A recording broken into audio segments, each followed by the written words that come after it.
India express आपको दिखाए सच का आईना।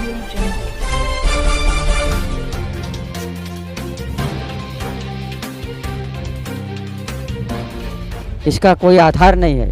आरोप का बेसिर पैर का ये आरोप लगा है, बोगस केस है ये। कई लोग जो हिंदू में से ईसाई बन गए थे, उनको बापूजी ने हिंदू धर्म में परिवर्तित किया, तो उनको ये पसंद नहीं पड़ा।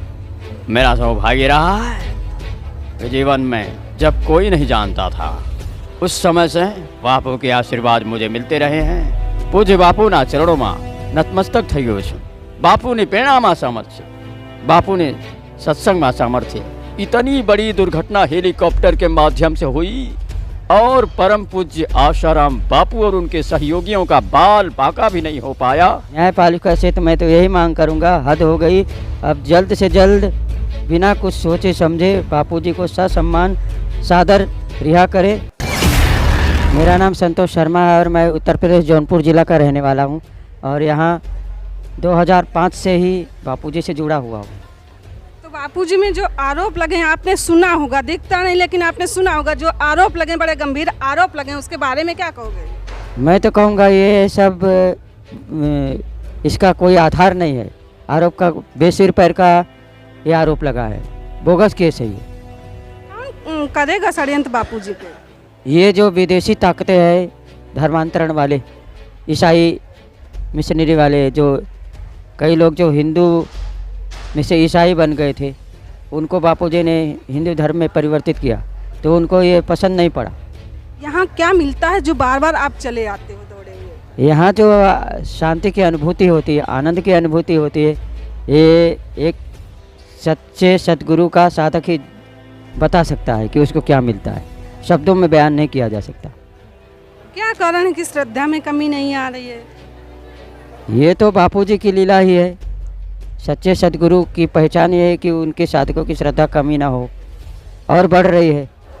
मेरा सौभाग्य रहा है कि जीवन में जब कोई नहीं जानता था, उस समय से बापू के आशीर्वाद मुझे मिलते रहे हैं। स्नेह मिलता रहा है, आज भी उतना ही स्नेह मिल रहा है। पूज्य बापू ना चरणों में नतमस्तक थयो છું।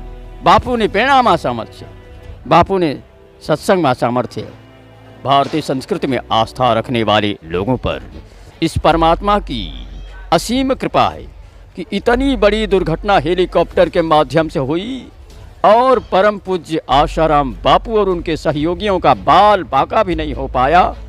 यह यदि परिणाम है तो मैं समझता हूँ कि हमारे परम पूज्य आशाराम बापू को जो दैवी शक्तियाँ प्राप्त हुई हैं, जिस परमात्मा ने उनके अंदर जो दैवी शक्तियाँ समाहित की है, उसी का ये करिश्मा था, उसी का ये चमत्कार था कि परम पूज्य आशाराम बापू बिल्कुल सही सलामत हेलीकॉप्टर से बाहर आए और किसी को भी रंच मात्र चोट भी नहीं आई है।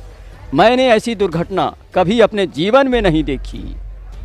जिसने भी इस दुर्घटना को टेलीविज़न के पर्दे पर देखा, सभी ये मान चुके थे कि अब इसमें से कोई बचा नहीं होगा। लेकिन क्षण भर में ही आप सबने, हम सब ने देखा कि हमारे सबके आस्था और विश्वास के केंद्र परम पूज्य आशाराम बापू बिल्कुल सही सलामत अपने सहयोगियों सहित हेलीकॉप्टर से बाहर आए और हम सभी लोग प्रत्यक्ष उनका दर्शन कर रहे हैं। मैं जानता हूं सच्चाई को, चाहे भारत का कोई सीएम क्यों ना हो, चाहे भारत का कोई पीएम क्यों ना हो, पूरी पार्टी के द्वारा यदि उनकी कोई सार्वजनिक सभा आयोजित करती हो, तब भी इतना बड़ा जनसमुदाय इकट्ठा नहीं किया जा सकता जितना बड़ा जनसमुदाय आज परम पूज्य आशाराम बापू के दर्शनों के लिए इकट्ठा। न्यायपालिका से क्या मांग करोगे? न्यायपालिका से तो मैं तो यही मांग करूंगा, हद हो गई। अब जल्द से जल्द बिना कुछ सोचे समझे बापूजी को ससम्मान सादर रिहा करे। इंडिया एक्सप्रेस आपको दिखाए सच का आईना।